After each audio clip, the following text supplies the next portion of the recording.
Sometimes we can be unamazed at the ordinary things, including Mass. I hear it all the time, and it's something that I think is a common thing in our church, that many people are distracted, at least during Mass. If not, maybe they even kind of wonder why they have to go.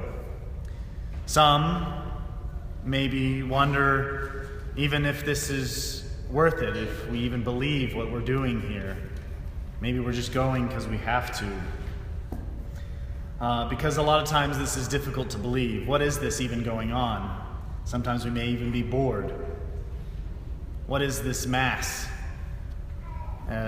It seems very regular. Yeah, there's maybe some weird, odd rituals that we do that we wonder maybe why we do them, but they just seem so very human, especially maybe when we bring them down to our parish levels, where we just kind of do them the way we have to do them with the resources we have. Mass can sometimes just become that regular of a thing. It's just something very real. And especially if we go to Mass every Sunday, or even for those who maybe go on a daily basis, it's something that we just do secondarily. We never put much thought into. Unfortunately, I feel like sometimes we feel bad because we seem to be distracted during Mass. Our mind is elsewhere. Or maybe we even question kind of, again, why we're here or what we're doing. And maybe we feel bad because we think to ourselves, I should be more focused on these great heavenly things that apparently this is all about. But instead I'm distracted because this doesn't seem very heavenly.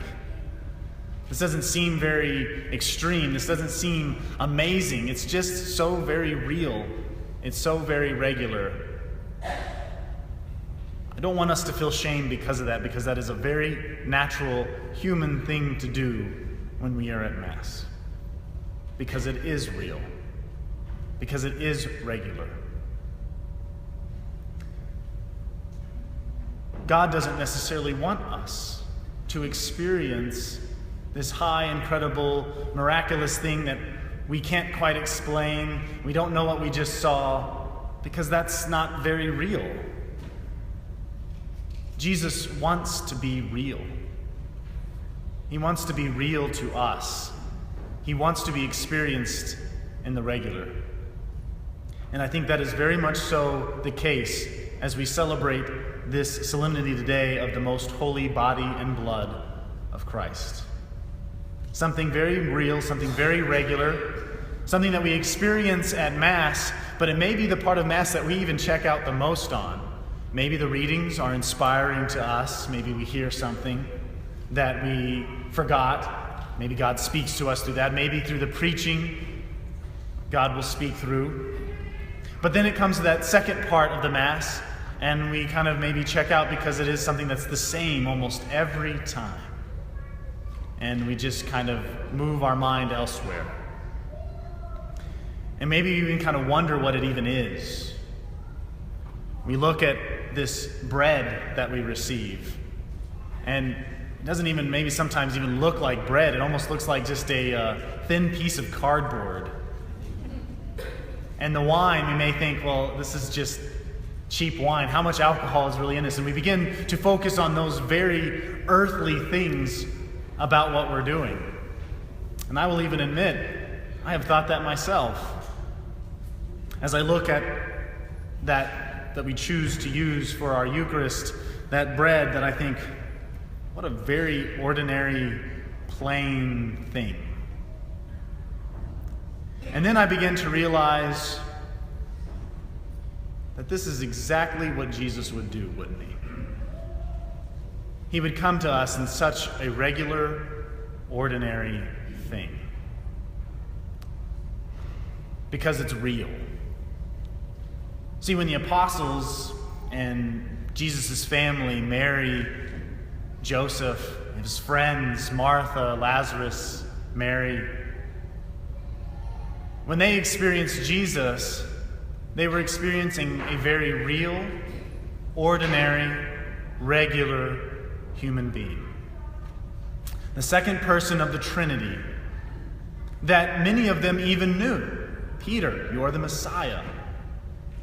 Mary, Martha, his friends, they knew who he was. Mary, knowing that he was conceived by the Holy Spirit, saw this very regular, normal, ordinary human being. And I would imagine that many times they forgot to think of him as such a figure as God himself. That he became just a regular friend. Maybe they even ignored some of the conversations he had. Who knows? Something that they didn't think about. He became very ordinary, very real part of their life. It can happen to us too, and that's okay. He can become very real. He needs to become very real and regular in our life. Now, we need not forget, though, that he is truly God, and that he is the source of our life and the summit of our life, the beginning and our purpose, that he is what it all revolves around. But if we try to contemplate and try to make him this unreachable, unattainable goal, then that's what he will become for us. But if he becomes real and ordinary as he chooses to be with us, then he is attainable. Then he is reachable. He is something that we can literally consume. And that's what we believe in the Eucharist. That yes, it truly is him. That these forms of bread and wine, they are simple. They are easy. But it's not just the form, that there's something deeper there.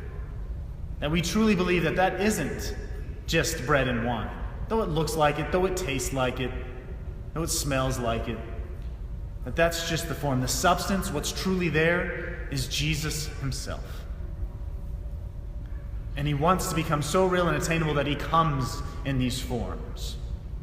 And no, we may never be able to truly appreciate that in our life for what it really is. But if he is that source and he is that summit that we truly are trying to attain by receiving it, and by truly receiving him and consuming him in this life, we will be able to be with him forever in heaven, and maybe then truly see how amazing this ordinary, very real thing that the Eucharist really is.